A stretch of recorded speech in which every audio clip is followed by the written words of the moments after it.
Let's review prime factorization. A prime number is a number that is divisible by only two numbers, the number 1 and itself. We know that the number 1 is not a prime number because it is only divisible by one number, because the number 1 and itself is the same number. So 1 is not a prime number, but 2, 3, 5, 7, 11 are all prime numbers. So prime factorization is the process of taking a composite number. A number is either prime. If it's not a prime number, it's a composite number. Taking a composite number and breaking it up into its prime number pieces. So let's go ahead and do that. I'm not going to do all the numbers on the screen, but let's start with question number 13. So our number is the number 20. There are different ways of doing this. I am going to go ahead and use the ladder method. So again, different ways of doing things, but because we like structure, we like to do things in a particular order. You can follow my order. If you don't do it in my order, it's not wrong. But if you do follow my order, you will not make mistakes. So what are we going to do? We are going to go through a list. We're going to start with the number 2. Then we're going to do 3. Then we're going to do 5. Then we're going to do 7. And continue to see if these numbers are divisible in the large number. So can I divide 20 by 2? Yes, I can. 20 divided by 2 gives me 10. Then I can say 10 divided by 2 will give me 5. 5 cannot be divided by 2. It cannot be divided by 3, but it can be divided by 5. So I divide it by 5 and I get 1. Once I reach this point, I am at the end, which means I can now write my answer as the prime factors of 20 is 2 squared, because I have two 2's, times 5. 20 is equal to 2 times 2 times 5, or it's equal to 2 squared times 5. That's my answer. Let's do question number 17. 17 says the number 25. So again, ladder method. 2 does not go in there, 3 does not go in there. So I'm going to divide by 5. 25 divided by 5 gives me 5. 5 divided by 5 gives me 1.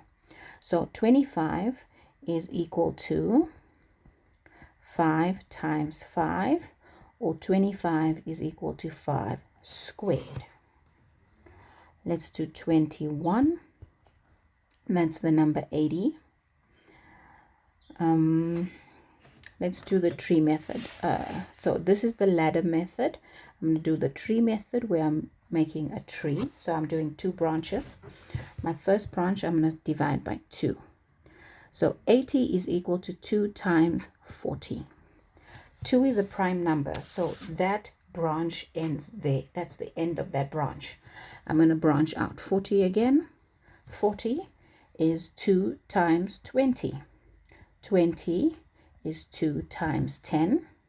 10 is 2 times 5. And 5 is 5 times 1. That's why I end. So 80 is equal to 2 times 2 times 2 times 2 times 5. Or 80 is equal to 2 to the power 4, 1, 2, 3, 4, times 5. That is how you do the tree method. Now, we generally prefer the ladder method because it takes up less space on your page. But the tree method is not wrong. Let's do 15, which is 2 to 5.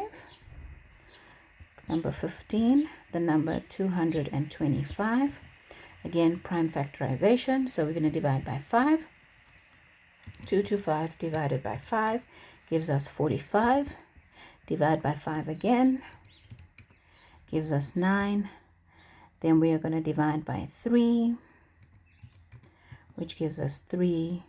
And divide by 3 gives us 1. So 225 is equal to 3 times 3 times 5 times 5, which is also written as 3 squared times 5 squared. That's the answer for that one. Now notice on question 15, I started with 5, and the reason for that was because this is a 5 at the end. So any number that ends in 0 and 5 is divisible by 5. So that was the easiest thing for me to see immediately. I could have done 3 first, but that would have been by checking, process of elimination, right? Question 19 is the number 51. So 19 is the number 51. Now I can see that 51 is not a even number, which means it's not divisible by 2, right? So let's start by trying 3. I'm going to say 51 divided by 3. That works. So divide by 3, that gives me 17. 17 is a prime number, so divide by 17, that gives me 1. So 51 is equal to 3 times 17. Number 72, question 23. Question 23, the number 72. Let's do the ladder method. So I'm going to start by dividing by 2. That gives me 36. Divide by 2. That gives me 18. Divide by 2 gives me 9. No longer divide by 2. Now divide by 3 gives me 3. Divide by 3 gives me 1. And I end there. This means that the number 72 is equal to 2 times 2 times 2 times 3 times 3. Or 72 is equal to 2 to the power of 3 times 3 to the power of 2. I've got 3 2's, that's my exponent, and I got those 3, that's that exponent. Okay, so this is how you do prime factorization. I hope this was very clear to you. If you have any questions, let me know. Otherwise, please click on the like and subscribe button so you can get notifications of any new videos. And I'll see you in the next video. The next video is going to be on the highest common factor. Thank you. Bye-bye.